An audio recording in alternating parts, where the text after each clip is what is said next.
In this video, I'm going to show you how to replace the front knuckle on this Chevy Equinox. Let's get started.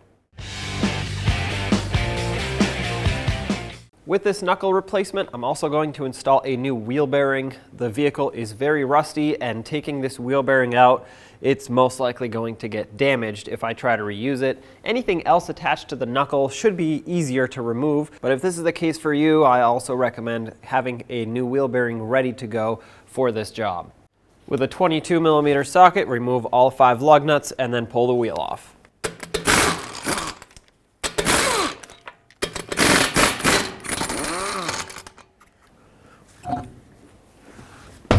With an 18mm socket, remove the 2 bolts that hold the caliper and bracket assembly onto the knuckle.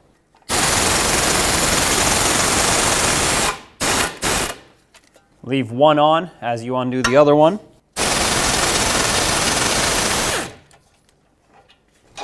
Pull both of them out, and now you should be able to pull the caliper off of the rotor with the pads and the bracket and everything.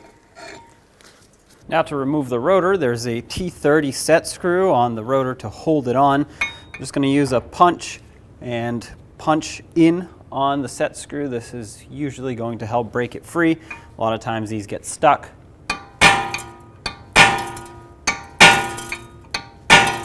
Just hit it a few times. If you have a power tool to help you take this out, that's even better. If not, an impacting screwdriver is what you need so you can easily break this free. Once again, T30 bit.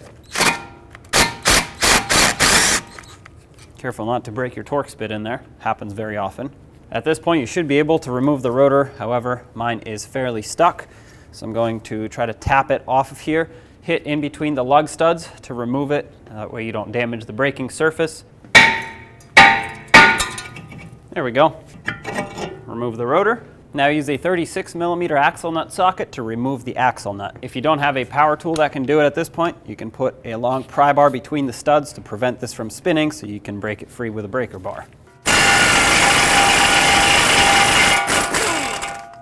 Make sure the axle pushes through, which it does for me. If it's seized in the knuckle, take a center punch or a chisel and drive it through, either by hand or with an air chisel. Or what you can do is take the axle nut, put it flush up against the end of the thread so you can hit it with a hammer without damaging the threads, so you can of course reuse the axle. From the backside, you'll see 3 13mm headed bolts that hold the wheel bearing on the knuckle. Let's get those out of there.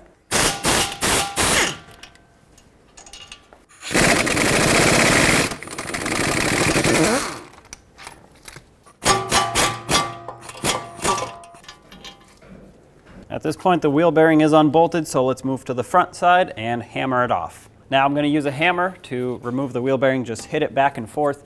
If yours isn't as rusted, it might come off a lot easier.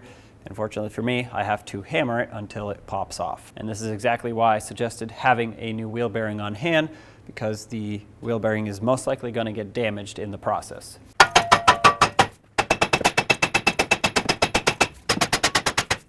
Slide this off. Backing shield comes with it. Let's remove the ABS sensor from the knuckle. Use a 10mm socket. Remove the bolt that holds it down.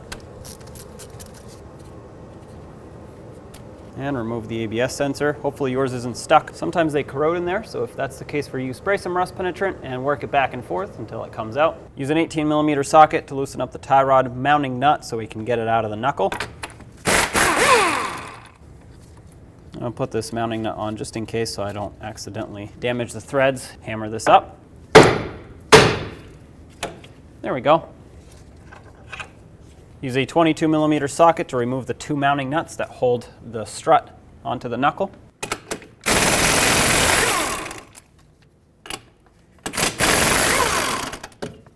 I'm going to put the 2 mounting nuts back just so I can have a flat area to hammer on, so I don't damage the threads, but at this point you need to punch the bolts out.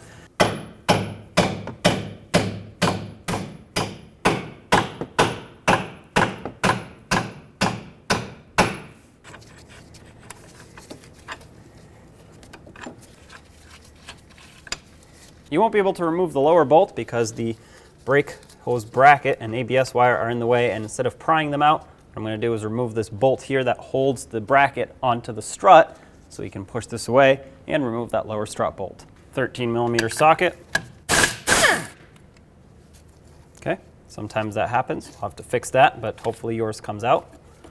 However, now we can remove this bolt. And with that bolt removed, you'll be able to separate the knuckle just like this, and the lower ball joint is all that's left. Use pliers or cutters to remove the cotter pin.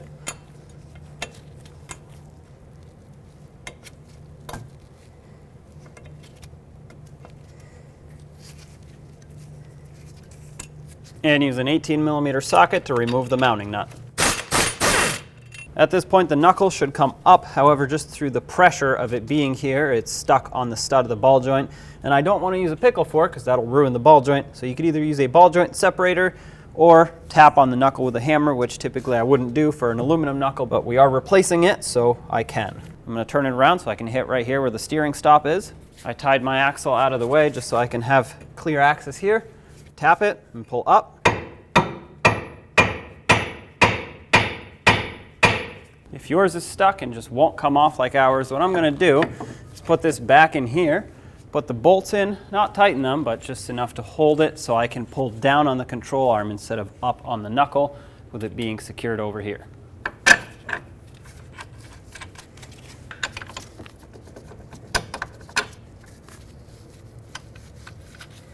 I have an S hook that I'm going to install here and a long pry bar. Pry down, make sure everything is secure. There we go. That can be easily pried, and I'm going to tap the knuckle as I pry down, and hopefully that does the job.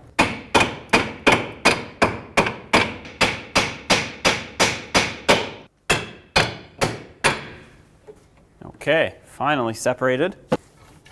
Take this out of here. Get our two bolts out, and remove the knuckle from the strut and the ball joint. And there it is.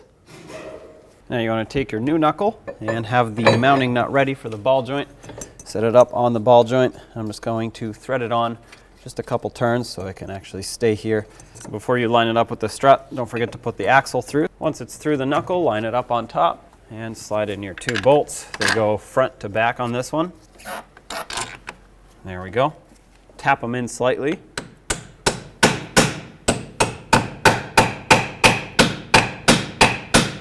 There's no camber adjustment to be made here, so I'm just going to tighten these mounting nuts up.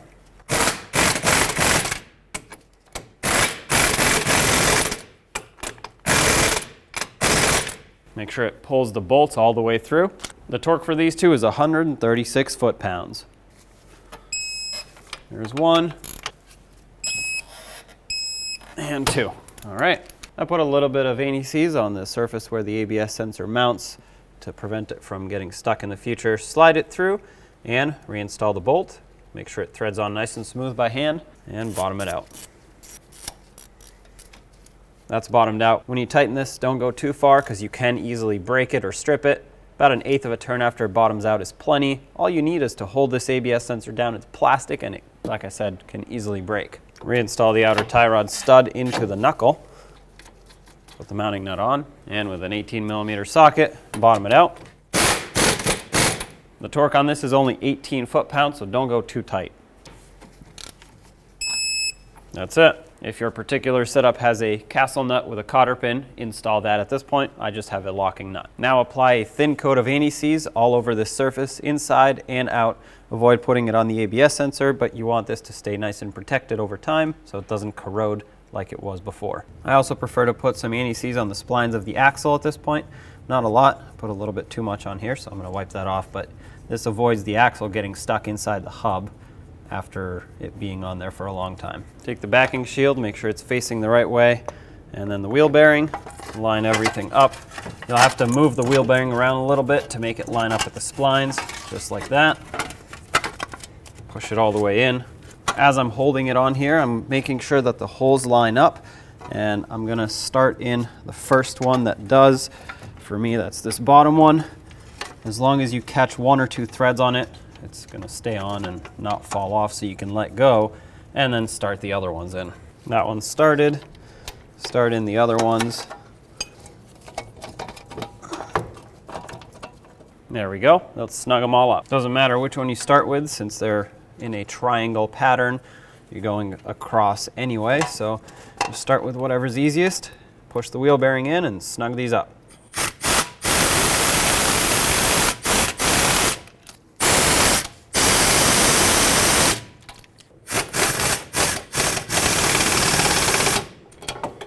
The torque for all three of these is 74 foot-pounds.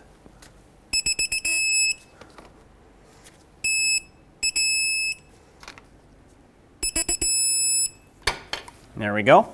Now let's tighten up this ball joint nut.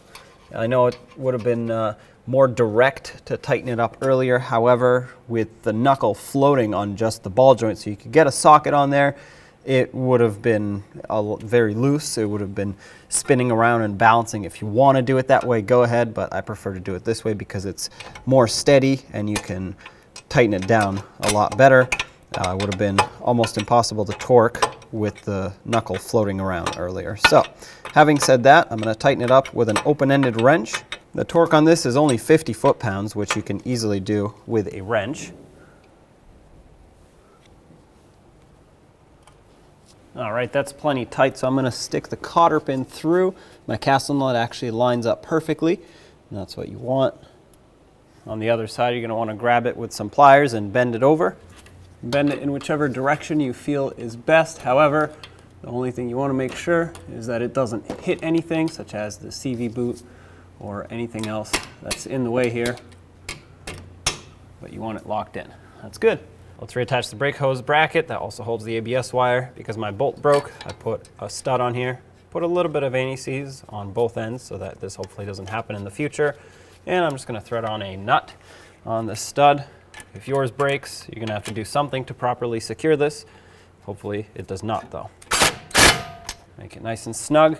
Even if it had the bolt still, don't tighten it too much because it'll strip the threads in here easily.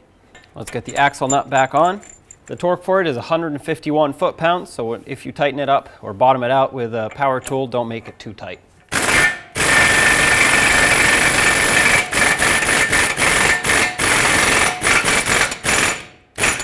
That's bottomed out right about there. I'm going to put a pry bar through the studs so it can hold the hub from spinning as I torque it down.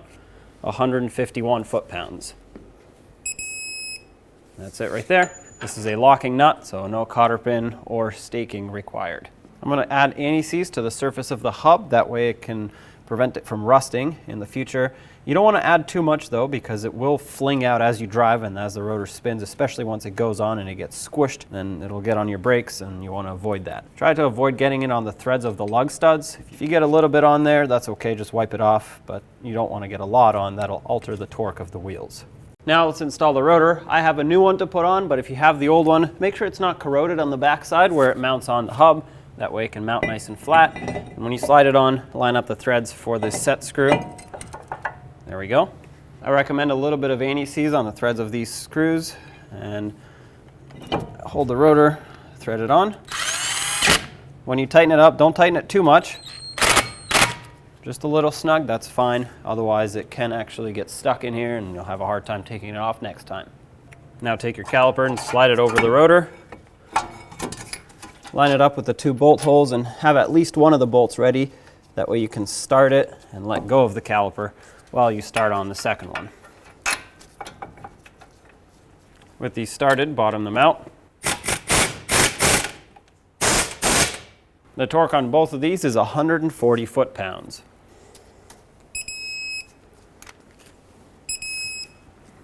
There we go. Let's get the wheel back on. Put on all 5 of your lug nuts, snug them up in a cross pattern, and torque them also in a cross pattern to 140 foot-pounds.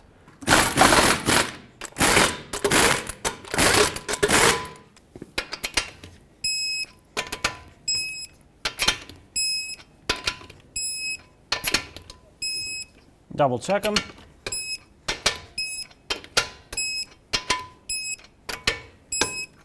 There you have it, job is done.